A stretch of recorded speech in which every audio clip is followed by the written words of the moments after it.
Hello प्यारे बच्चों, कैसे हैं आप। मैं डॉक्टर सुशील आपका फिजिक्स में हेल्प चैनल में तहे दिल से स्वागत करता हूं। आजकल हम कर रहे हैं क्लास 12 की केमिस्ट्री को और उसका कर रहे हैं चैप्टर नंबर 3। पिछली क्लास में हमने आपको गैल्वेनी सेल के बारे में बताया था। और प्यारे बच्चों, अभी तक आपको इस चैप्टर में जो मोटी मोटी बातें समझ में आई होगी, वह पहली बात तो यह समझ में आई होगी कि जो हमारा रासायनिक सेल होता है वह एक ऐसी युक्ति होती है जो कि वैद्युत ऊर्जा को रासायनिक ऊर्जा में तथा रासायनिक ऊर्जा को वैद्युत ऊर्जा में परिवर्तित कर सकता है। और इसी आधार पर हमने देखा था रासायनिक सेल को हमने दो भागों में विभाजित किया था, जिसमें पहला हमने कहा था विद्युत अपघटनी सेल। और विद्युत अपघटनी सेल क्या करता है? वैद्युत ऊर्जा को परिवर्तित करता है रासायनिक ऊर्जा के रूप में। जबकि जब हमने गैल्वेनी सेल की बात करी तो गैल्वेनी सेल एक ऐसा सेल होता है जो कि रासायनिक ऊर्जा को परिवर्तित करता था, किस रूप में? वैद्युत ऊर्जा के रूप में। और लास्ट टॉपिक में हमने गैल्वेनी सेल को डिटेल में समझा। अब वहां पर कुछ ऐसे शब्द आए थे, जैसे हम कहें अर्ध सेल के बारे में बात आई थी, या फिर हम वहां पर कहते थे कि यह अर्ध ऑक्सीकरण अभिक्रिया है या अर्ध अपचयन अभिक्रिया। ये कुछ शब्द आए थे, तो उनमें कुछ बच्चे कंफ्यूज हुए होंगे, वो मुझे पता है।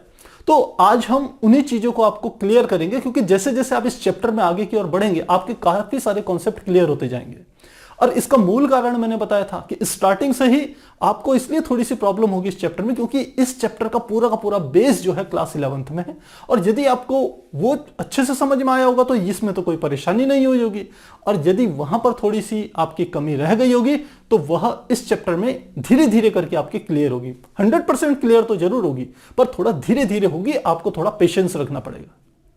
तो आज सबसे पहले हम दोबारा से शुरू कर रहे हैं अपना पहला टॉपिक 3.1, और जिसमें हमने देखा था जो कि रासायनिक सेल के बारे में था।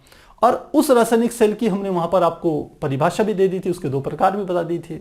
लेकिन एक इंपॉर्टेंट बात थी, वहां पर आपने देखा होगा सेल के 3 डायग्राम बने हुए थे। उन डायग्रामों को हमने एक्सप्लेन नहीं किया था। तो काफी सारे बच्चों के दिमाग में यह आ रहा होगा कि सर कह तो रहे हैं कि एनसीईआरटी पढ़ा रहे हैं, लेकिन ये चीज तो छोड़ दी। तो प्यारे बच्चों, उसको छोड़ने का एक कारण था। आप उन तीनों डायग्राम्स को केवल तभी समझ सकते थे जब आपको पता होता कि वैद्युत अपघटनी सेल क्या होता है और गैल्वेनी सेल क्या होता है। जब आपको ये दोनों बातें समझ में आ जाएंगी तभी आप उन 3 डायग्राम्स को समझ पाओगे। तो अब इस स्थिति में हम हैं कि आपको गैल्वेनी सेल के बारे में भी पता है कि एक ऐसा सेल जो रासायनिक ऊर्जा को वैद्युत ऊर्जा में परिवर्तित कर रहा है। और दूसरा हम कह रहे हैं कि वैद्युत अपघटनी सेल एक ऐसा सेल है जो कि वैद्युत ऊर्जा को रासायनिक ऊर्जा में परिवर्तित कर रहा है। तो इन दो बातों को लेकर के हमने क्या करना है, उन 3 डायग्राम्स को समझना है सबसे पहले। तो शुरू करते हैं। हमने कहा, पहली बात हमने क्या कही? हमने कहा जो वैद्युत अपघटनी सेल है, वैद्युत अपघटनी सेल, यह क्या करता है? यह करता है, जैसा कि मैंने आपको बताया, इलेक्ट्रिकल एनर्जी को कन्वर्ट करता है किसमें? केमिकल एनर्जी की फॉर्म में। यानी कि वैद्युत ऊर्जा को आप कह सकते हैं, वैद्युत ऊर्जा को परिवर्तित कर रहा है किसमें? रासायनिक ऊर्जा के रूप में। यह हमारा कौन सा? वैद्युत अपघटनी सेल। सेकंड की बात करें जिसे हम कहते थे गैल्वेनी सेल, गैल्वेनी सेल। और गैल्वेनी सेल बिल्कुल इसका उल्टा सेल है, जिसमें हम कहते हैं कि यह रासायनिक ऊर्जा को वैद्युत ऊर्जा में क्या कर देता है? परिवर्तित कर देता है। तो इसको भी लिख लेते हैं। यह हमारा क्या कर रहा है? रासायनिक ऊर्जा को परिवर्तित कर रहा है किसमें? वैद्युत ऊर्जा के रूप में। यह समझ लिया। अब हम उन डायग्रामों को समझते हैं।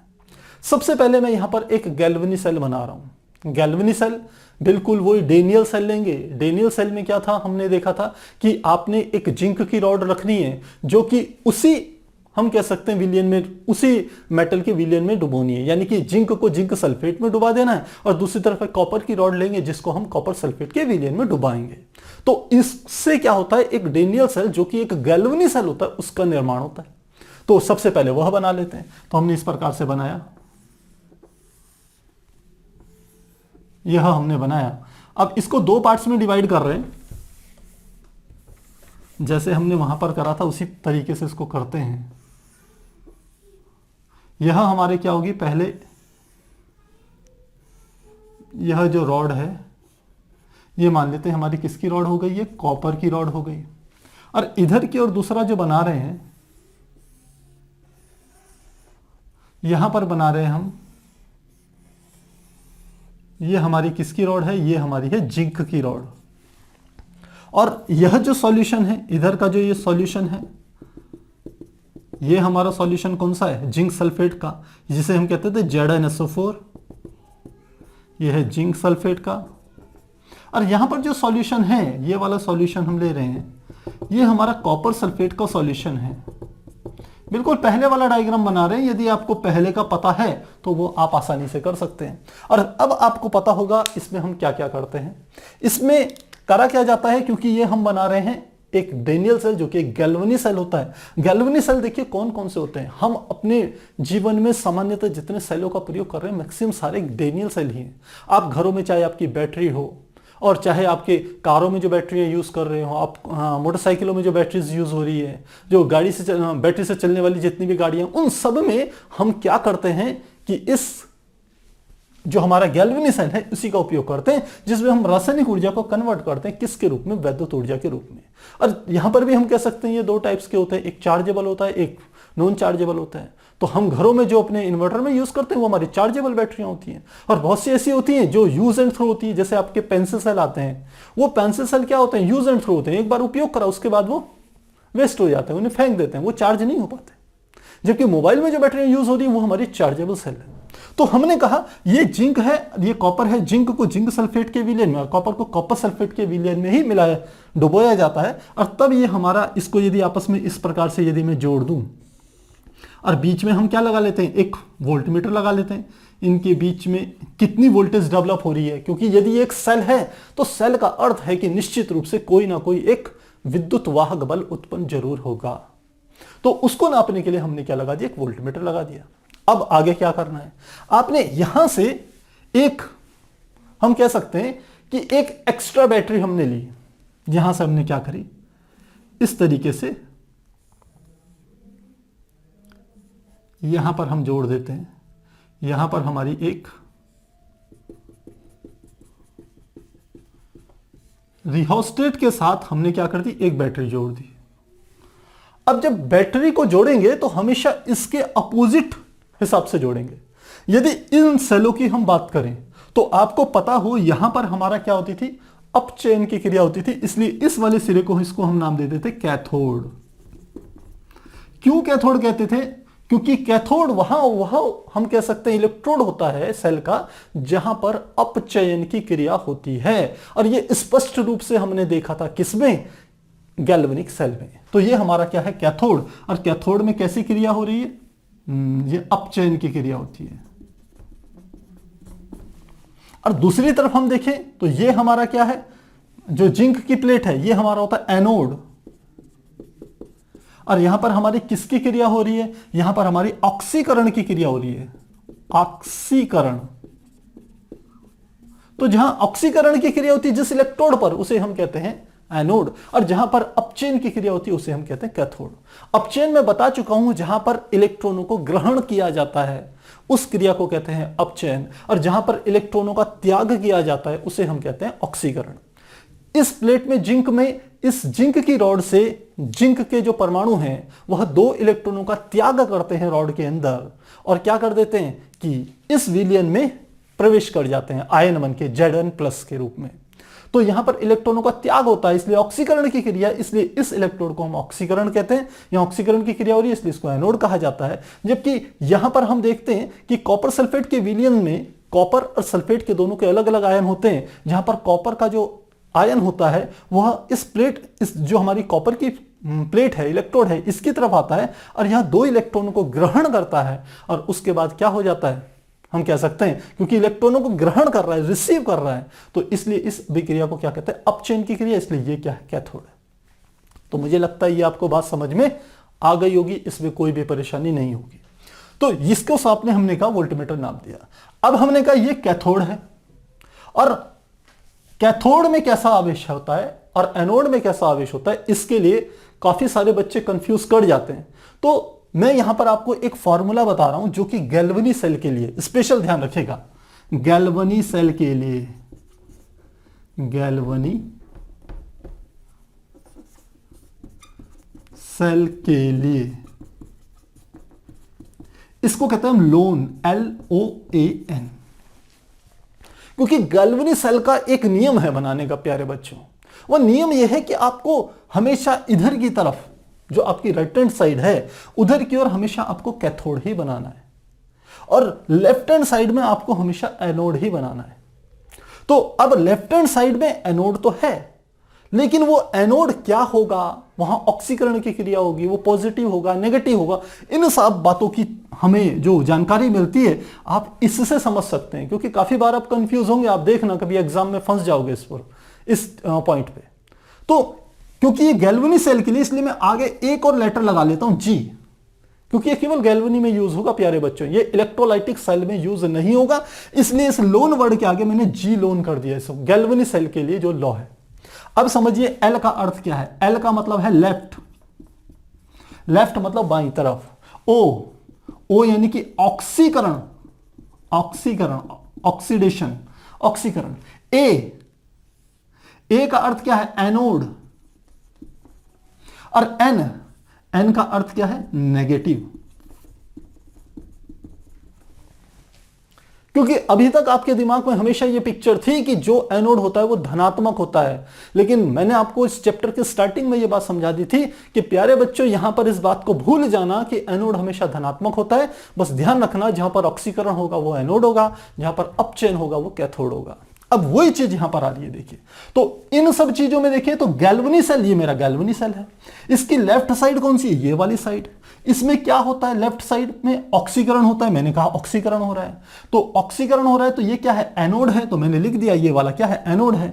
और सबसे इंपॉर्टेंट बात ये क्या है, नेगेटिव टर्मिनल है, ये ऋण आवेश है। तो यानी कि इसका अर्थ है ये वाला सिरा हमारा क्या है, ऋण आवेश। अब समझते हैं ये ऋण आवेश क्यों है, क्योंकि हमने यहां पर अभी कहा कि ये जो जिंक की रॉड है, इसमें जिंक के परमाणु इलेक्ट्रॉनों का त्याग करके और वो धनायन बन के कहां चले जा रहे हैं, सॉल्यूशन में चले जा रहे हैं, जिंक सल्फेट के सॉल्यूशन में। तो रॉड पे क्या रहेगा, केवल इलेक्ट्रॉन, इलेक्ट्रॉनों पे ऋणावेश, इसलिए पूरी की पूरी छड़ क्या होगी, ऋणावेशित हो गई। इसलिए ये क्या है, ऋणावेशित छड़ है, ध्यान रखिएगा। अब ठीक इसका अपोजिट ये आ जाएगा। इसका अपोजिट का मतलब ये राइट हैंड साइड होगी, पहली बात। दूसरी बात, जैसे एल की जगह क्या लिख देंगे, यहां पर आर हो गया। यहां पर ऑक्सीडेशन की जगह क्या हो जाएगा, रिडक्शन हो जाएगा। यहां पर क्या हो रहा है, ये एनोड है तो ये क्या बनेगा, कैथोड बनेगा। और ये नेगेटिव टर्मिनल था तो ये पॉजिटिव टर्मिनल हो जाएगा। तो इतनी बात समझ में आ गई होगी। पॉजिटिव क्यों होता है ये भी आपको पता है। ये कॉपर की रॉड तो है, लेकिन इसमें क्या हो रहा है कि ये जो हमारा सॉल्यूशन है कॉपर सल्फेट का, इसमें कॉपर के आयन अलग और सल्फेट के आयन अलग हैं। अब ये कॉपर के धन आयन क्या करते हैं, इस रॉड की तरफ जाते हैं, इस रॉड से 2 इलेक्ट्रॉनों को ग्रहण कर लेते हैं। जब इलेक्ट्रॉनों को ग्रहण कर लिया तो यहां पर क्या हो रही है, अपचयन की क्रिया होती है, जिसके कारण ये पूरी की पूरी रॉड क्या हो जाती है, धनावेशित हो जाती है। और उस धनावेश के कारण ही इस ऋण आवेश के भीतर, जिंक की रॉड के भीतर जो इलेक्ट्रॉन इकट्ठे हो रहे थे, जो जिन इलेक्ट्रॉनों को त्याग करके जिंक आयन के रूप में विलयन में जा रहा था, वहां क्या थी, हमारे इलेक्ट्रॉन इसी धनावेश के कारण यहां से घूम करके यहां आ जाते थे, इलेक्ट्रॉनों की पूर्ति करने की कोशिश करते थे। और इसी प्रक्रिया में हमें क्या मिलती थी, रासायनिक ऊर्जा विद्युत ऊर्जा के रूप में प्राप्त होती थी। तो इतनी बातें मैं पिछली बार भी डिस्कस कर चुका हूं, लेकिन कुछ 1-2 चीजें हैं, जैसे हम कह सकते हैं ये फार्मूला है, इस फार्मूले को यदि आप ध्यान रखेंगे तो काफी बेनिफिशियल होगा। तो हमारे को यह पता चल गया कि ये क्या है, धन आवेश, ये है ऋण आवेश। अब हम जिस बाहरी बैटरी का इस्तेमाल कर रहे हैं, उस बाहरी बैटरी का क्या करना है हमारे को, यहां पर से, क्योंकि ये हमारा है धन, तो इधर की ओर हम लगा देते हैं इसका ऋण आवेश, फिर पॉजिटिव, नेगेटिव, पॉजिटिव, ये हमने ऐसे लगा दिया। और साथ में हम बैटरी को यहां से जोड़ देते हैं इसमें। इस प्रक्रिया को आपको समझ जाना चाहिए, ये क्या चीज है।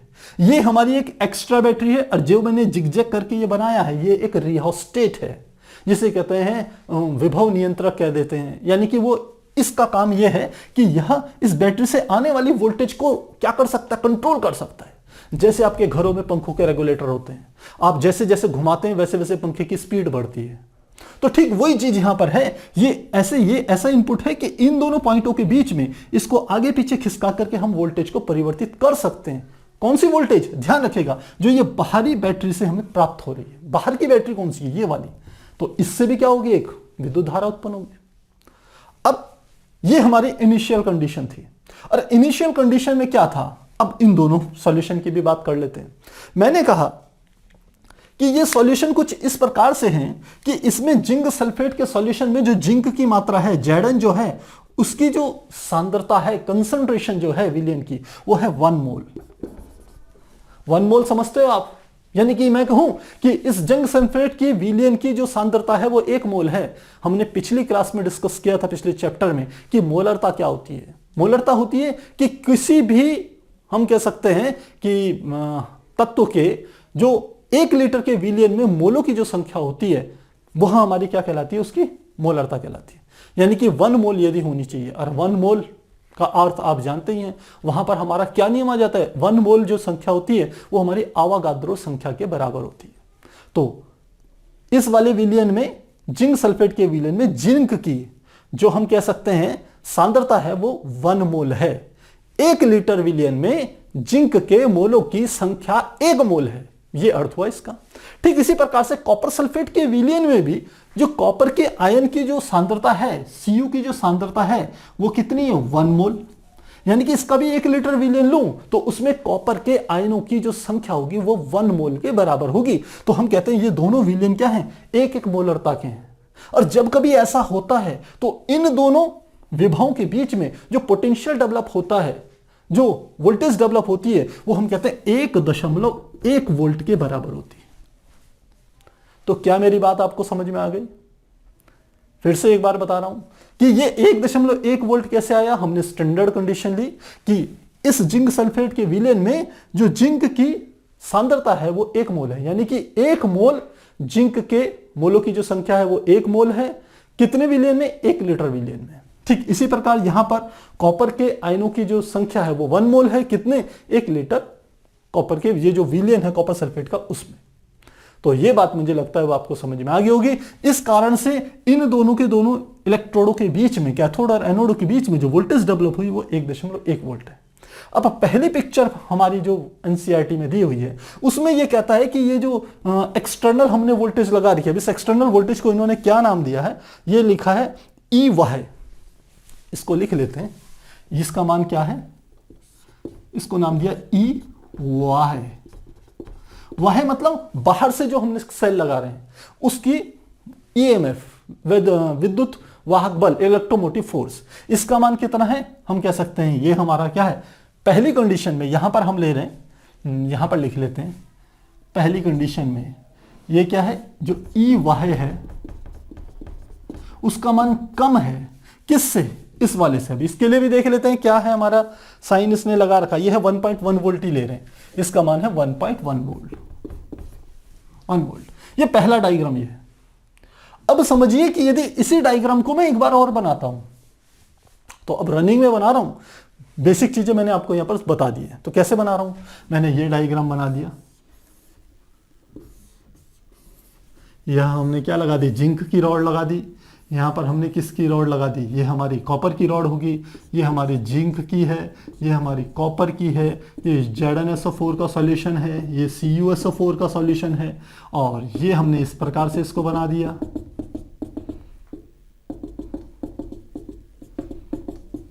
और इनको आपस में मैंने इस प्रकार से जोड़ दिया। इनके बीच में जो वोल्टेज कह सकते हैं या विद्युत वाहक बल जो उत्पन्न हुआ है उसकी वैल्यू कितनी है, 1.1 वोल्ट के बराबर है।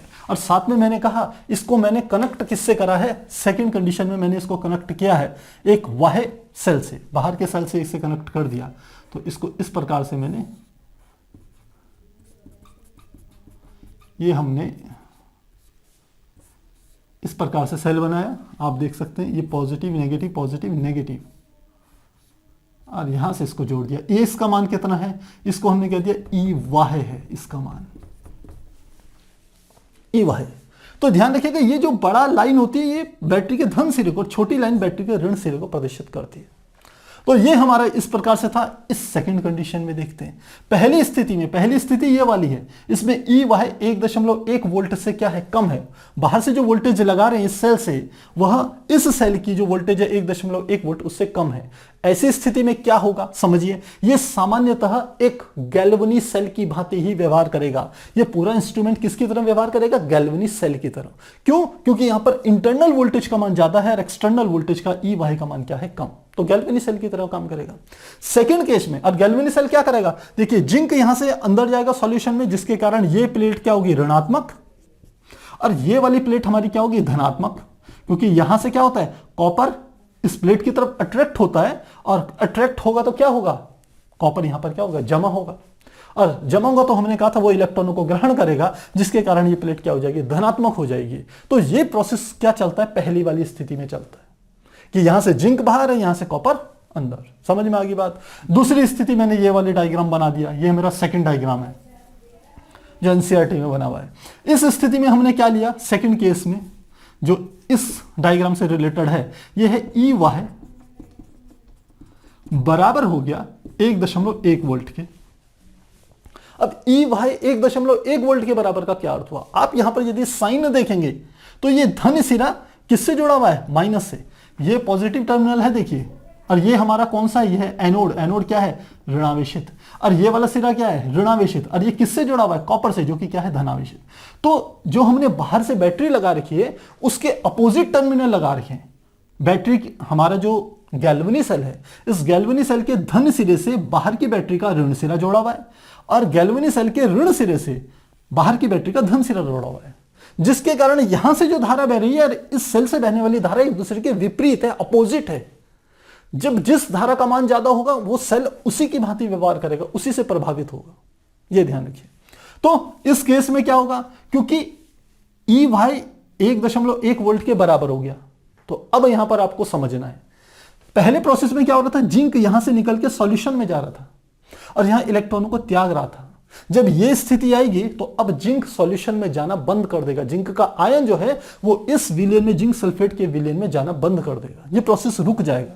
जब यह प्रोसेस रुकेगा तो इधर की ओर से क्या होगा, जो कॉपर इस रॉड पे जाकर के 2 इलेक्ट्रॉनों को प्राप्त कर रहा था, जिसके कारण यह रॉड पूरी धनात्मक बनी हुई थी, ये कॉपर भी इधर जाकर के उन इलेक्ट्रॉन को प्राप्त करना बंद कर देगा।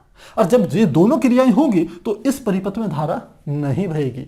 तो ये कब होगा, जब ई वाई का मान 1.1 वोल्ट के बराबर हो जाए, यानी कि बाहर से जो बैटरी का वोल्टेज है वो इस गैल्वेनिक सेल की बैटरी के विद्युत वाहक बल के बराबर और विपरीत हो गया, तो सेल ने काम करना बंद हो गया। ये तो बिल्कुल वही बात है ना प्यारे बच्चों, कि दो फोर्सेस हैं भाई, विद्युत वाहक बल क्या है, चार्ज, जो चार्ज होते हैं हमारे, आवेश होता है, उन पर एक फोर्स होता है कि कितनी तेजी से उसको भेजते हैं। जब वोल्टेज का मान कम होता है तो सेल के अंदर जो आवेश होता है, यदि वो लिक्विड में हो तो आयन होंगे, और यदि हम वायर की बात करें तो उसमें क्या होंगे, इलेक्ट्रॉन होंगे।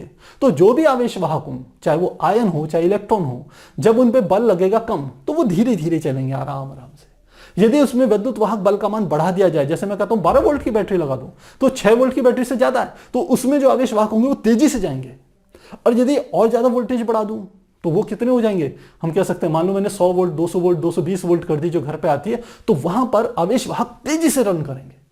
तो वोल्टेज क्या है, आवेश वाहकों पर लगने वाले बल की मात्रा को प्रदर्शित कर रहा है। तो अब एक आवेश वाहकों पर बल कहां से लग रहा है, बाहर की बैटरी से, और एक बल कहां से प्रोड्यूस हो रहा है, इस गैल्वेनिक सेल से। यदि ये दोनों बल एक दूसरे के बराबर विपरीत हो तो आवेशों पर कोई भी बल काम नहीं करेगा। ये वही है कि मैंने बीच में एक टेबल रख दी, एक तरफ से एक लड़के को कहा तुम भी इसको अपनी ओर खींचो, दूसरी तरफ से दूसरे लड़कों का तुम भी अपनी ओर खींचो, दोनों बराबर बल से खींचेंगे तो टेबल कहीं नहीं जाएगी। तो वही काम यहां पर हो रहा है। तो मुझे लगता है ये समझ में आ गया होगा। सेकंड केस, तो ई वाई इसके बराबर हो जाए तो हम कह सकते हैं सेल काम नहीं करेगा, सेल में बहने वाली धारा रुक जाएगी, कोई काम नहीं होगा।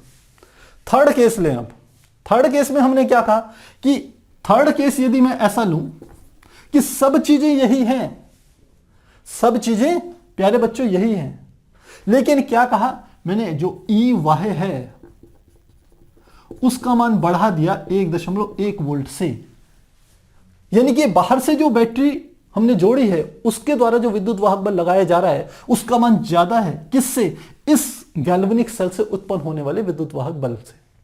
अब इस स्थिति में क्या होगा, इस स्थिति में यह होगा कि इधर का जो धक्का लग रहा था वो हो गया कम बल, और बाहर से जो बल लग रहा था वो क्या हो गया, ज्यादा। अब वही स्थिति होगी, बीच में टेबल है, एक लड़का इधर खींच रहा था, दूसरा लड़का उधर खींच रहा था, तो दूसरे वाले लड़के के पास ज्यादा ताकत थी, उसने अपनी ओर पूरा खींच दिया, तो ये भी क्या होगा, खींचता चले आएगा ना, ये भी उसी के प्रभाव में आएगा। तो बिल्कुल वही काम होगा कि जब बाहर की बैटरी की वोल्टेज ज्यादा हो जाएगी अंदर गैल्वेनिक सेल की विद्युत वाहक बल से, तो अब इन बैटरियों के जो पोलरिटियां होगी वो चेंज हो जाएगी। चेंज होने का अर्थ क्या है कि जो ये पहले ऋणात्मक था, ये क्या था, कैथोड जो ऋणात्मक था, और यहां पर हम देख रहे थे कैथोड धनात्मक था और एनोड जो ऋणात्मक था, ये परिवर्तित हो जाएंगे, क्योंकि आप देख रहे होंगे कि ये वाला ऋण सिरा किससे जुड़ा हुआ है, धन से जुड़ा हुआ है, और ये धन वाला सिरा ऋण से जुड़ा हुआ है। जब इस वाले ई वाई का मान ज्यादा हो जाएगा तो अब ये पोलरिटी चेंज हो जाएगी, यानी कि धन वाला किस में परिवर्तित हो जाएगा, ऋण में, और ये ऋण वाला किस में परिवर्तित हो जाएगा, धन में। कौन से केस के लिए, तीसरे केस के लिए होगा ये। और जब ऐसा होगा तो अब इस सेल में गैल्वेनिक सेल की जो रोल था, और गैल्वेनिक सेल का रोल मैंने ऊपर इसीलिए लिखा हुआ था, गैल्वेनिक सेल जो रासायनिक ऊर्जा को विद्युत ऊर्जा में परिवर्तित कर रहा था, अब इसकी रासायनिक ऊर्जा जो विद्युत ऊर्जा में परिवर्तित हो रही थी वो नहीं हो रही परिवर्तित। अब क्या हो रहा है, अब बाहर की जो विद्युत ऊर्जा है वो इस रासायनिक ऊर्जा को संचालित कर रही है, रासायनिक ऊर्जा उत्पन्न कर रही है। कैसे करेगी, तो देखिए हमने कहा कि जब ये रासायनिक ऊर्जा वैद्युत ऊर्जा में परिवर्तित नहीं होगी तो अपोजिट केस होगा, यानी कि ये वैद्युत अपघटनीय सेल में परिवर्तित हो जाएगा ये। अब ये तीसरे केस में क्या हो जाएगा, ये बन जाएगा गैल्वेनिक सेल वैद्युत अपघटनीय सेल में परिवर्तित हो जाता है। और जब ऐसा होगा तो क्या होगा, अब ऐसा होगा तो प्यारे बच्चों जो इस प्रोसेस में यहां पर जो कुछ होता था बिल्कुल उसका उल्टा हो जाएगा यहां पर तीसरे केस में। और यहां पर क्या होता था, आपको ध्यान हो, यहां पर जिंक क्या करता था, इलेक्ट्रॉन का त्याग करता था, और जिंक आयन यहां पे आ जाता था और इलेक्ट्रॉन यहां पे रह जाते थे। अब वही काम कॉपर करेगा। अब क्या होगा, इस स्थिति में कॉपर क्या करेगा, इलेक्ट्रॉनों का त्याग करेगा, Cu+2 में तब परिवर्तित हो जाएगा, साथ में 2 इलेक्ट्रॉन छोड़ देगा। कहां पे छोड़ेगा ये 2 इलेक्ट्रॉन, इस रॉड के अंदर छोड़ देगा। जब इस रॉड के अंदर इलेक्ट्रॉन छोड़ेगा तो मैं ये वाला सेकंड केस हटा रहा हूं जिससे आप कंफ्यूज ना हो। अब ये रॉड क्या हो जाएगी, ऋण आवेशित हो जाएगी। और ठीक इसी क्षण यहां पर क्या करेगा, यहां से जो जिंक, क्योंकि जिंक सल्फेट है तो जिंक सल्फेट के क्या होंगे, जिंक के आयन होंगे, और यहां पर क्या होंगे, सल्फेट के आयन होंगे, दोनों होंगे यहां पर। तो ये जिंक के आयन जो यहां पर हैं Zn+2 वह इस रॉड की तरफ अट्रैक्ट होंगे और यहां से क्या करेंगे, 2 इलेक्ट्रॉनों को ग्रहण करके यह क्या कर देंगे, इस रॉड पे क्या हो जाएंगे, स्टिक कर जाएंगे, चिपक जाएंगे। यानी कि इस प्लेट पर क्या होगा, यहां पर लिख लेते हैं, जिसको हम क्या देते हैं, माइनस वाले पर ये होगा, प्लस वाले पर क्या होगा ये भी समझ लीजिए। प्लस वाले पर क्या होगा, जिंक जो है 2 इलेक्ट्रॉनों को ग्रहण करेगा और किस में परिवर्तित हो जाएगा, जिंक आयन जो है, जिंक आयन 2 इलेक्ट्रॉनों को ग्रहण करके जिंक में परिवर्तित हो जाएगा, जिंक के परमाणु में परिवर्तित हो जाएगा। और यह जो हमारा प्रोसेस होगा ये किसका काम है, ये वैद्युत अपघटनीय सेल की क्रियाविधि है। तो ये हमारे एनसीईआरटी का जो पहला टॉपिक था 3.1 उसका एक्सप्लेनेशन प्यारे बच्चों ये है। ये पहले शुरुआत में इसलिए नहीं कराया जा सकता था क्योंकि तब तक आपको मैं वैद्युत अपघटनीय सेल और गैल्वेनिक सेल के बारे में डिटेल में नहीं बताया था। तो अब आपको वो दोनों चीजें पता चल गई। तो अब मुझे लगता है आपको समझ में आ गया होगा कि जब जो 1.1 वोल्ट का मान ज्यादा है, बाहर की वोल्टेज क्या है, कम, इस स्थिति में तो ये गैल्वेनिक सेल की तरह काम करेगा पूरा का पूरा। फिर जब ये दोनों आपस में बराबर हो जाएंगे, जो ये वाली कंडीशन है, इस स्थिति में क्या होगा, ये दोनों ही आपस में बराबर हो जाएंगे तो सेल में कोई धारा नहीं बहेगी, न यहां से जिंक इधर की ओर जाएगा, न यहां से कॉपर इसकी रॉड की तरफ जाएगा। सेकंड केस दोनों बराबर हो गए। और तीसरा केस मैंने कहा जब ई वाई का मान 1 से ज्यादा होगा तो ये गैल्वेनिक सेल वैद्युत अपघटनीय सेल में परिवर्तित हो जाएगा, जिसके कारण जिंक जो पहले इलेक्ट्रॉन को छोड़ करके उसका आयन लिक्विड में जाता था, विलयन में जाता था, अब वो नहीं जाएगा। और यहां पर कॉपर जो विलयन से, कॉपर के आयन विलयन से निकल करके इस पे आते थे और इलेक्ट्रॉन ग्रहण करते थे, वो भी नहीं करेगा। अब यहां पर क्या होगा, कॉपर 2 इलेक्ट्रॉनों का त्याग करेगा और सीधी किस में हो जाएगा, कॉपर आयन में परिवर्तित होगा। और वो कॉपर आयन कहां चल जाएगा, विलयन में। जो जिंक काम करता था वो कॉपर काम करेगा, और जो पहले कॉपर काम करता था वो जिंक के भीतर होगा। तो ये इसकी क्या है, क्रियाविधि है। तो मुझे लगता है ये आसानी से आपको समझ में आ गई होगी। आप इसे नोट कीजिए, फिर हम आगे कंटिन्यू करें।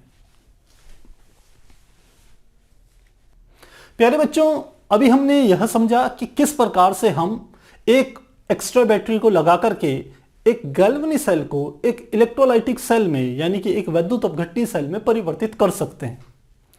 अब पिछली बार जब हमने पिछली क्लास में आपको गैल्वेनिक सेल बताया था तो वहां पर कुछ शब्दों का इस्तेमाल किया था, जिसमें जैसे आता था अर्ध सेल। तो अब हम अर्ध सेल और इलेक्ट्रोड विभव क्या होता है इसको समझते हैं। यदि आपको गैल्वेनिक सेल अच्छे से समझ में आया होगा तो ये दोनों चीजें आपको आसानी से समझ में आने वाली है। तो सबसे पहले समझते हैं अर्ध सेल क्या होता है। अर्ध सेल का अर्थ होता है, आप जानते हैं कि एक सेल में दो इलेक्ट्रोड होते हैं, एक को हम कहते हैं एनोड और एक को हम कहते हैं कैथोड। अब यदि हम केवल एक ही पोर्शन लें, एक ही हिस्सा उसको ले लें, तो यानी कि वो सेल का क्या होगा, आधा हिस्सा होगा, और उसी को हम कह देंगे अर्ध सेल। इसको दूसरे रूप में भी हम समझ सकते हैं कि हम जानते हैं सेल में दो हमारे क्या होते हैं, इलेक्ट्रोड होते हैं, एक होता है कैथोड और एक होता है एनोड। कैथोड में कौन सी क्रिया होती है, हम जानते हैं कैथोड में होती है अपचयन की क्रिया, जबकि एनोड में क्या होती है, ऑक्सीकरण की क्रिया होती है। और इन दोनों क्रियाएं जब एक साथ होती है तो हम इसे रिडॉक्स अभिक्रिया कहते हैं। तो एक सेल में हम कह सकते हैं कि रिडॉक्स अभिक्रिया होती है, अपचयन भी हो रहा है और साथ में हम कह सकते हैं ऑक्सीकरण भी हो रहा है। लेकिन यदि हम केवल एक ही हिस्सा लें, मैं कह रहा हूं केवल मैं ऑक्सीकरण की यदि बात करूं, तो क्या होगा, वो एक सिंगल इलेक्ट्रोड की बात हो जाएगी। इसका अर्थ है कि वहां पर जो अभिक्रिया घटित हो रही है वो पूरी रिडॉक्स अभिक्रिया का केवल आधा हिस्सा है, और यदि वो ऑक्सीकरण की क्रिया होगी तो उसको हम कहेंगे अर्ध ऑक्सीकरण अभिक्रिया या ऑक्सीकरण अर्ध अभिक्रिया, आप कुछ भी कह सकते हैं। ठीक इसी प्रकार से जो दूसरा हमारा इलेक्ट्रोड होगा, जहां पर क्या हो रहा है, अपचयन की घटना हो रही है, और अपचयन की घटना होने के कारण वो क्या है, अपने आप में कैथोड है। और यदि कैथोड है तो इसका सीधा सीधा सा अर्थ आप ये भी कह सकते हैं कि वहां पर जो अभिक्रिया घटित हो रही है वो फिर से हाफ हो रही है, आधी हो रही है उस इलेक्ट्रोड पर, और उसको क्या नाम देंगे, हम कहेंगे अर्ध अपचयन अभिक्रिया या फिर अपचयन अर्ध अभिक्रिया, आप कुछ भी कह सकते हैं। तो समझते हैं इसको, जो मैंने आपको बोला है वो बात हम समझते हैं डायग्राम के थ्रू। तो सबसे पहले समझते हैं अर्ध सेल क्या होता है। तो अर्ध सेल में हमने क्या करा, सबसे पहले एक सेल बना रहे हैं, बिल्कुल जैसे हमने गैल्वेनिक सेल बनाया था, ठीक वही चीज हम फॉलो कर रहे हैं, तो आपको जल्दी से समझ में आने वाला है। हमने इस प्रकार से एक कंटेनर लिया और इस पे हमने क्या करा, एक सॉल्यूशन भर दिया, एक विलियन भर दिया, और विलियन हम ले रहे हैं, जो हम विलियन ले रहे हैं ये मान लेते हैं जिंक सल्फेट का है, ZnSO4 का विलियन है। तो इस पर हमने क्या कर दिया, एक यहां पर एक जिंक की रॉड लगा दी। ये हमारी रॉड किसकी है, जिंक की रॉड है, जिंक की रॉड डाल दी। अब जिंक की रॉड डाली है तो क्या चीज होगी, आप जानते हैं जब जिंक को जिंक सल्फेट में डालेंगे तो सामान्यतः क्या होगा, जिंक इस रॉड के अंदर जो जिंक के परमाणु होंगे, जो उदासीन परमाणु होंगे, वह दो दो इलेक्ट्रॉनों का त्याग करेंगे, और इलेक्ट्रॉन कहां छोड़ेंगे, इस रॉड में छोड़ेंगे। और दो इलेक्ट्रॉनों का त्याग करने के बाद जो जिंक आयन बनेगा वह आयन कहां आ जाएगा, इस सॉल्यूशन में आ जाएगा, जिसके कारण हमारी ये जो रॉड होती है ये पूरी की पूरी क्या हो जाती है, ऋणावेशित हो जाती है। ये पूरी रॉड ऋणावेशित हो रही है क्योंकि यहां इलेक्ट्रॉनों को त्यागा जा रहा है, इलेक्ट्रॉनों को छोड़ा जा रहा है। इसलिए यहां पर जो अभिक्रिया घटित होती है वो हमारी होती है ऑक्सीकरण की। कौन सी अभिक्रिया है, ऑक्सीकरण। और हमने कहा था जहां पर भी ऑक्सीकरण की क्रिया हो वह जो इलेक्ट्रोड होगा उसको हम क्या नाम देंगे, एनोड नाम देंगे। यानी कि ऑक्सीकरण होने के कारण यह जो इलेक्ट्रोड है वो क्या होगा, एनोड।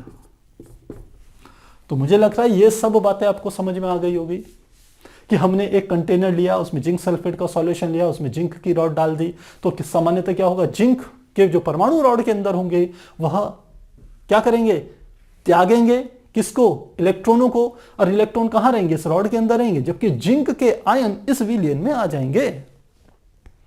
इससे क्या फर्क पड़ने वाला है, इससे फर्क यह पड़ेगा कि ये जिंक रॉड धीरे धीरे इस सॉल्यूशन में घुल रही है, तो इसके जो मास है, इसका जो भार है जिंक रॉड का वो कम होगा, यानी कि ये घिसने लग जाएगी।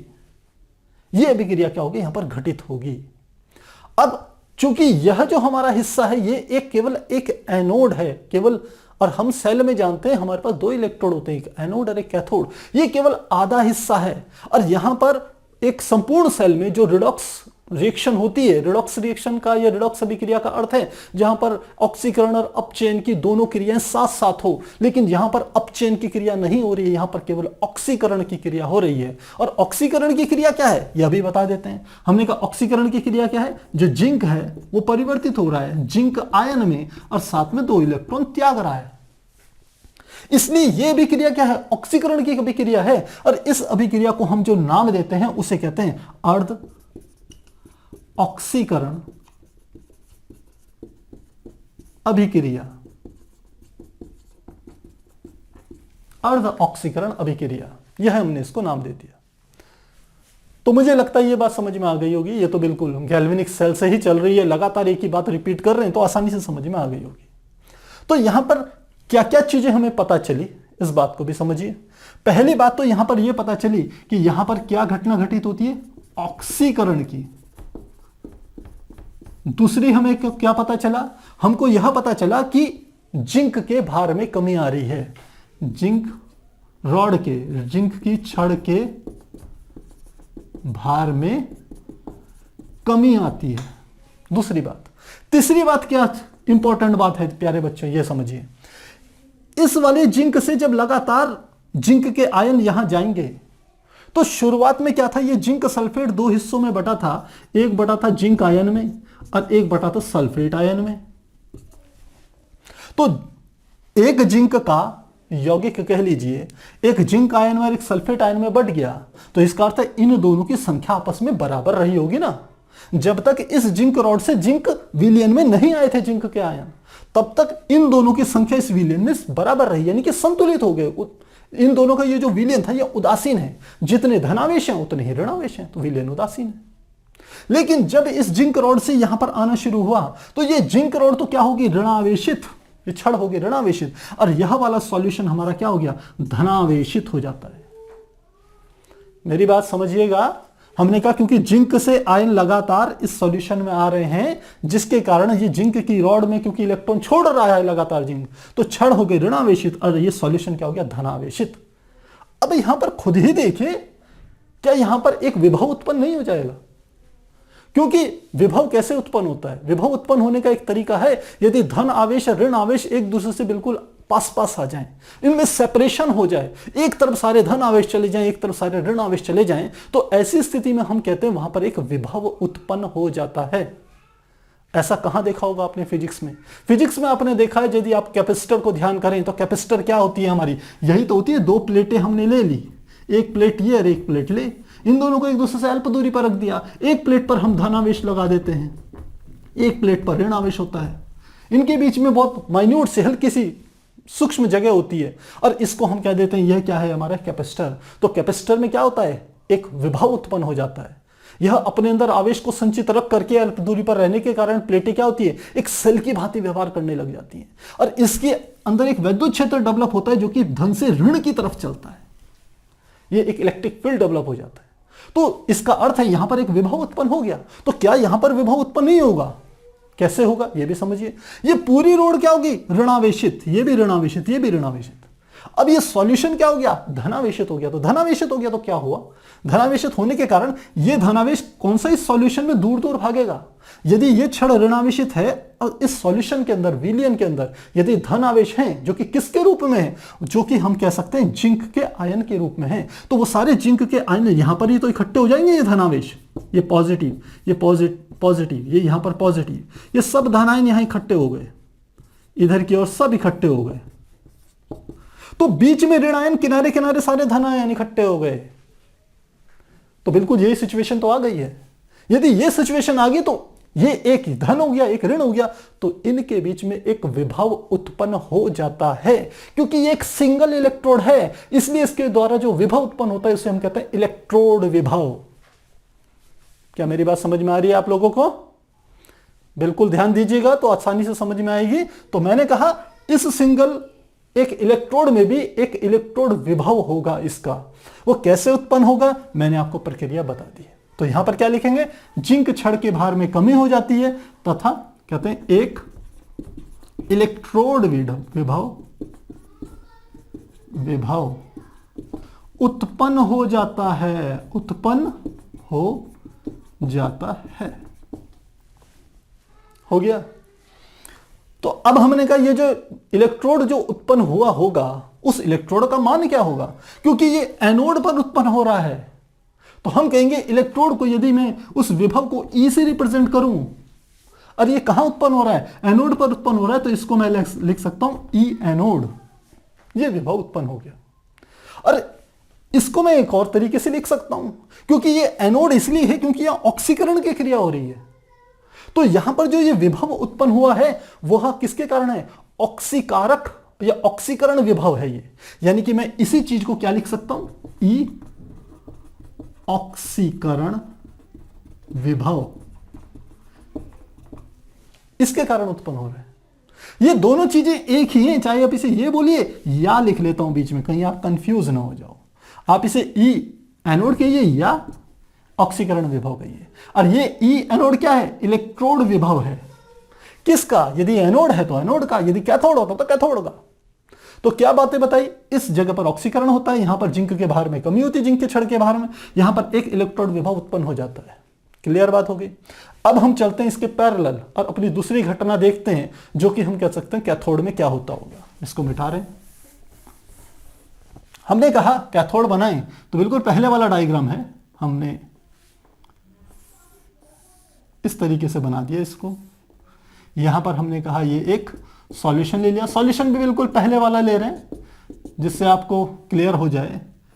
ये हमने एक छड़ डाल दी इसमें, ये छड़ हमारी किसकी है, कॉपर की। सॉल्यूशन किसका है, ये कॉपर सल्फेट का सॉल्यूशन है। किसमें टूटेगा, कॉपर के आयन में, और सल्फेट के आयन में टूट गया। इस तरीके से लिख दिया मैंने।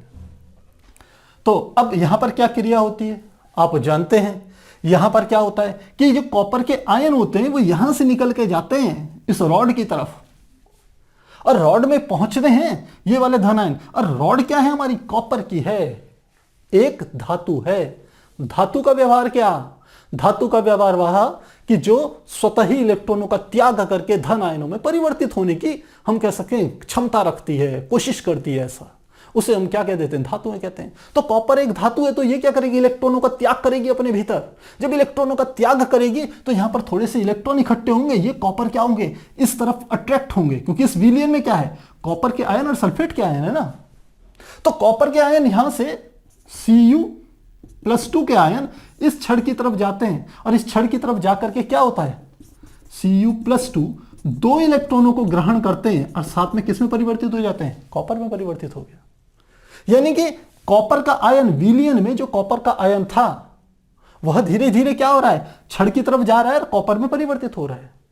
शुरुआत में जब ऐसा नहीं हुआ होगा तो इस विलयन में जितने कॉपर के धनायन होंगे ठीक उतने ही सल्फेट के ऋणायन भी होंगे।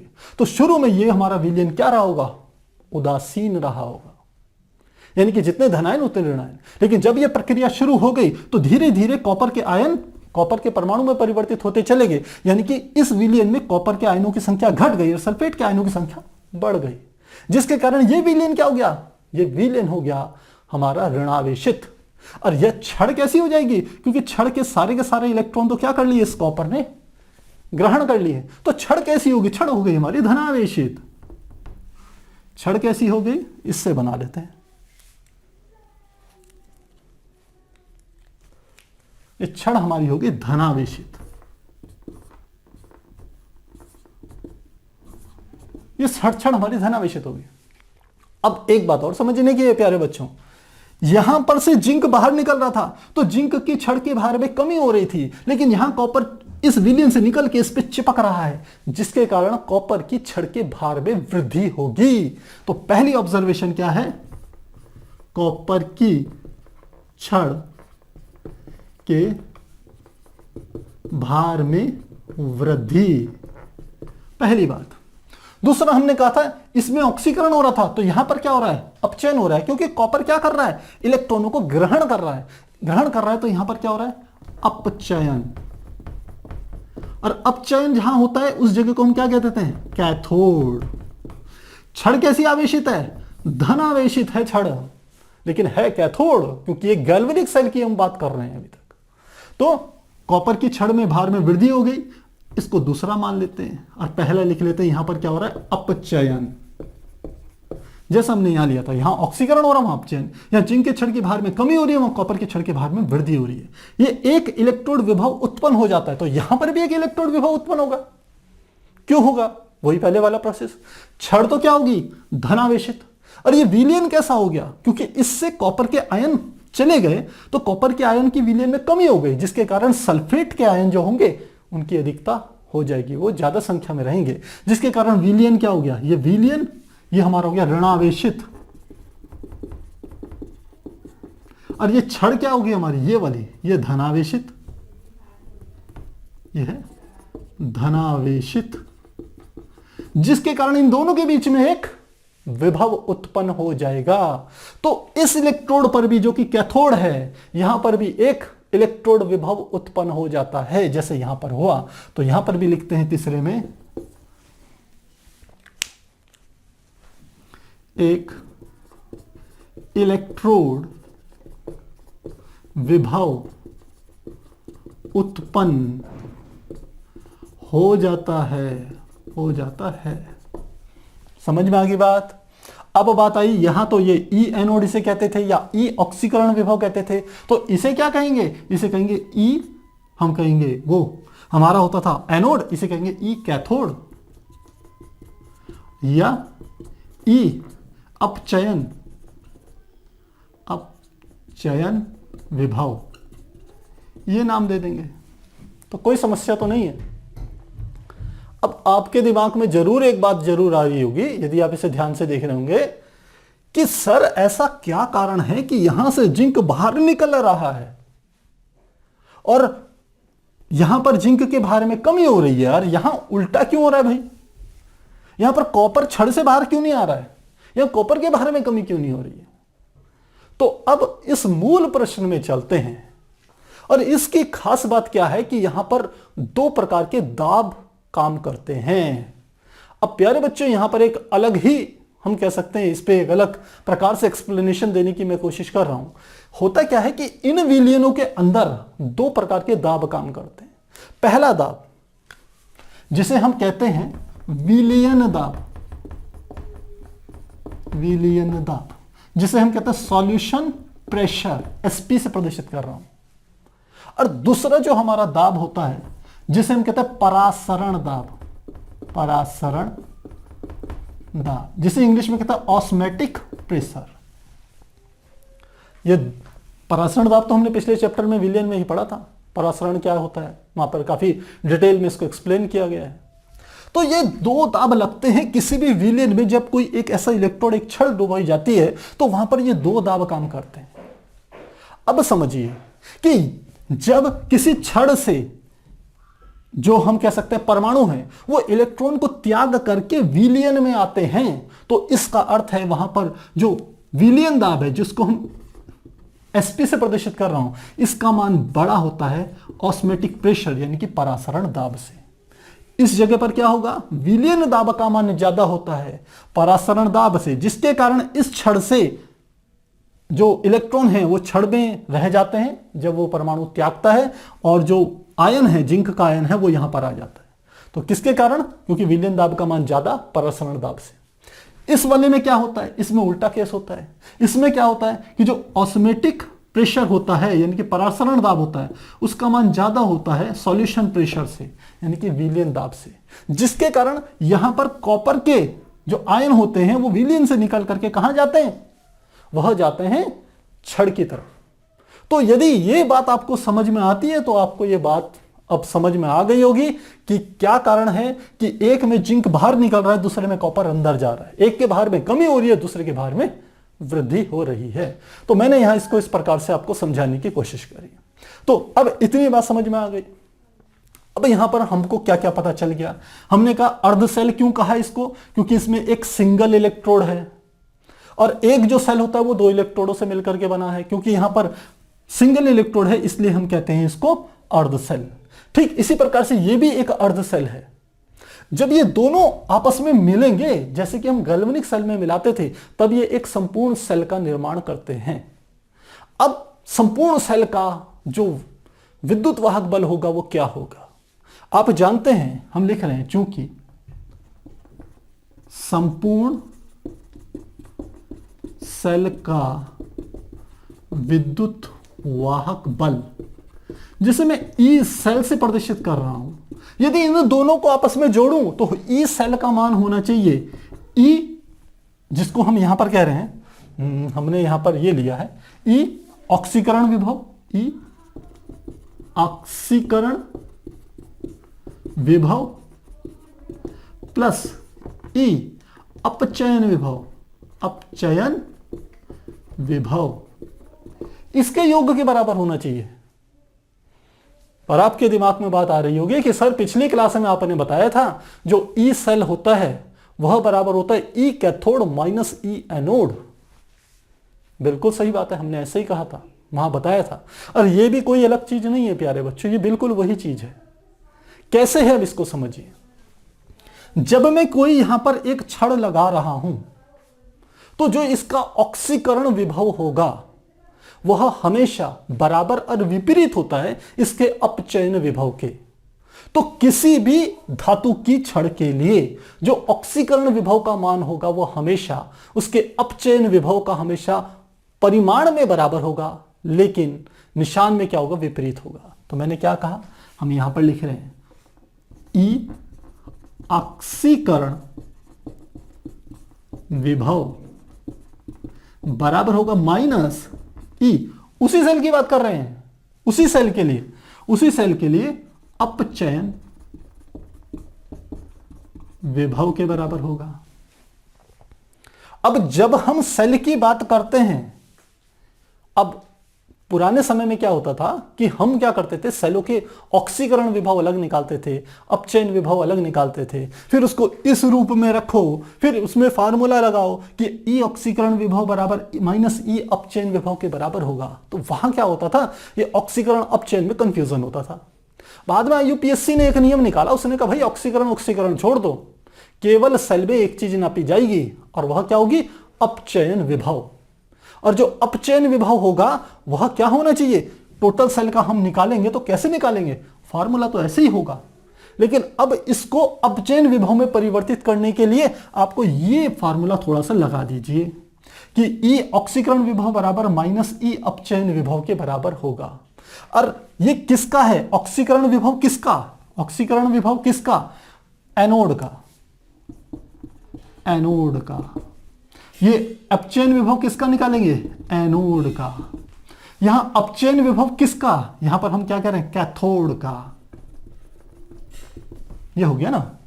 तो अब यदि इस ऑक्सीकरण विभव जो कि एनोड का है, इसको यदि मैं परिवर्तित करूं, अपचयन विभव कितना होगा, एनोड का ही, तो वो माइनस के बराबर होगा। तो इसको लिख लेते हैं ई सेल बराबर, अब देखिए ये ऑक्सीकरण विभव जो है वो माइनस ई अपचयन विभव एनोड के बराबर है, तो ये माइनस में आएगा। तो मैं इस पहले वाले इस प्लस वाले को पहले आगे लिख रहा हूं, तो मुझे लगता है आपको कोई ऑब्जेक्शन नहीं होगा। तो लिख लिया ई अपचयन विभव, अपचयन विभव क्या, कैथोड। और इस ऑक्सीकरण विभव को मैं यहां पर लिख रहा हूं माइनस के साथ, माइनस, और क्या आ जाएगा, ई अपचयन विभव एनोड, ई अपचयन विभव एनोड इसके बराबर होगा। और अब आप देखिए दोनों हैं अपचयन विभव, ये सब अपचयन विभव की बात हो रही है, तो अपचयन विभव को छोड़ दो। तो क्या आ गया, ई सेल बराबर ई कैथोड माइनस ई एनोड के बराबर होगा। और यही हमने पिछली बार एनसीईआरटी की बुक में जो फॉर्मूला था उसको ड्राइव भी किया था। तो इस प्रकार से हम किसी सेल के विद्युत वाहक बल को कैलकुलेट कर सकते हैं ऑक्सीकरण विभव तथा अपचयन विभव को ज्ञात करके। हालांकि मैंने कहा अब ऑक्सीकरण विभव को छोड़ दिया जाता है, जितने भी आपके इलेक्ट्रोड होंगे इन सब इलेक्ट्रॉनों के क्या निकाले जाते हैं, केवल अपचयन विभव निकाले जाते हैं। और उनको हम इस फॉर्मूले में रख करके कि ई सेल बराबर कैथोड का अपचयन विभव माइनस एनोड के अपचयन विभव में यदि इसमें वैल्यूज रख ली जाए तो वहां पर हमें क्या निकल जाता है, सेल का विद्युत वाहक बल प्राप्त हो जाता है। तो प्यारे बच्चों यहां पर हमने क्या क्या चीजें समझी यहां पर हमने सबसे पहले समझा अर्ध सेल क्या होता है, क्योंकि एक इलेक्ट्रोड यूज कर रहे हैं हम, सेल में 2 इलेक्ट्रोड होते हैं, यहां एक इलेक्ट्रोड यूज कर रहे हैं, इसलिए इसको एक अर्ध सेल कह रहे हैं। और अर्ध सेल इस सेंस में भी कह रहे हैं आधा तो है लेकिन एक सेल की भांति भी व्यवहार कर रहा है एक प्रकार से। क्यों? क्योंकि इसका विलयन क्या है, विलयन है धनात्मक, जबकि ये क्षण क्या है, क्षण है ऋणात्मक। लेकिन इसके बीच में एक सेल का जो विद्युत वाहक बल होता है, उस विद्युत वाहक बल को हम वहां तो नाप लेते हैं सेल में, लेकिन यहां एक सिंगल इलेक्ट्रोड के लिए उसको नापा नहीं जा सकता। तो है तो ये एक सेल, इसका एक विभव भी है, लेकिन हम इसके विभव को नहीं नाप पाते। तो क्या हो गया, ये पहली बात क्या हो गया, अर्ध सेल हो गया। दूसरा, इसका इलेक्ट्रोड विभव क्या है, इलेक्ट्रोड विभव मैंने आपको बता दिया। विभव इसलिए उत्पन्न हो रहा है क्योंकि यहां पर विलयन धनावेशित और क्षण ऋणावेशित, यहां पर उल्टा हो रहा है, ये विलयन ऋणावेशित और क्षण धनावेशित। तो ये इलेक्ट्रोड विभव हो गया। इलेक्ट्रोड विभव कैसे हम निकालते हैं ये भी मैंने आपको बता दिया। और फिर इन दोनों को मिलाने पर जो सेल बनेगा, उस सेल का इलेक्ट्रोड विभव कैसे निकलता है यह भी हमने आपको बता दिया। और आप जानते हैं कैथोड को हमेशा बाईं तरफ रखा जाता है, किस सेल में, गैल्वेनिक सेल में। इसलिए यदि आप यहां पर E बाईं माइनस E दाईं लिख दीजिए तो भी कोई गलती नहीं है, परफेक्ट है। यही एनसीईआरटी में भी दिया हुआ है। तो मुझे लगता है इतनी बात समझ में आ गई होगी। अब एक चीज और, ये जो हमारी अभिक्रिया होती है, यह वाली अभिक्रिया, इसे कहते हैं अर्ध ऑक्सीकरण अभिक्रिया। और यह वाली जो हमारी अभिक्रिया होती है, यह वाली अभिक्रिया, इसे कहते हैं अर्ध अपचयन अभिक्रिया। इसको क्या कहा मैंने, अर्ध अपचयन अभिक्रिया। एक्सप्लेन कर चुका हूं क्यों कहते हैं, क्योंकि एक जो सेल होता है उसमें पूरी रिडॉक्स अभिक्रिया होती है, ऑक्सीकरण भी होगा अपचयन भी होगा। कैथोड पर अपचयन की क्रिया होगी और एनोड पर क्या होगा, ऑक्सीकरण की क्रिया होगी। क्योंकि ये दोनों अलग अलग हो रही है तो पूरी अभिक्रिया तो तभी होगी जब दोनों अभिक्रियाओं को हम जोड़ देंगे। और मैंने आपको जोड़ के दिखाया था वहां पर, जब जोड़ते हैं तो क्या होता है, Zn प्लस Cu+2, इस वाले E से ये वाला 2 इलेक्ट्रॉन कट जाते हैं और बन जाते हैं हमारे कॉपर प्लस Zn+2। इस प्रकार से हमने इसको दर्शाया था। तो प्यारे बच्चों, मुझे लगता है आज आपको ये समझ में आ गया होगा अर्ध सेल क्या होता है, इलेक्ट्रोड विभव कैसा होता है, क्या कारण है कि एक इस कॉपर वाली छड़ में विलयन से कॉपर के हम कह सकते हैं आयन जाकर के छड़ पे चिपक रहे हैं, और यहां पर हम देख रहे हैं कि जिंक के आयन छड़ से निकल करके विलयन में जा रहे हैं, जिसके कारण इस छड़ के भार में कमी हो रही है, जबकि यहां कॉपर की छड़ में भार में वृद्धि हो रही है। उसके लिए कारण मैंने बता दिया आपको। 2 प्रकार के दाब हैं, विलयन दाब, परासरण दाब। विलयन दाब का मान ज्यादा है तो विलयन यदि दाब लगाएगा ज्यादा परासरण दाब की तुलना में, तो यहां से आयन लिक्विड में जाएंगे विलयन में, और यदि परासरण दाब ज्यादा होगा तो लिक्विड से आयन कहां जाएंगे, छड़ की तरफ जाएंगे। तो मुझे लगता है इतनी बात समझ में आ गई होगी। यदि आपके कहीं पर कोई डाउट होंगे तो आप कमेंट बॉक्स में जरूर लिखिएगा। तो फिर मिलते हैं अगली क्लास में, तब तक के लिए गुड बाय।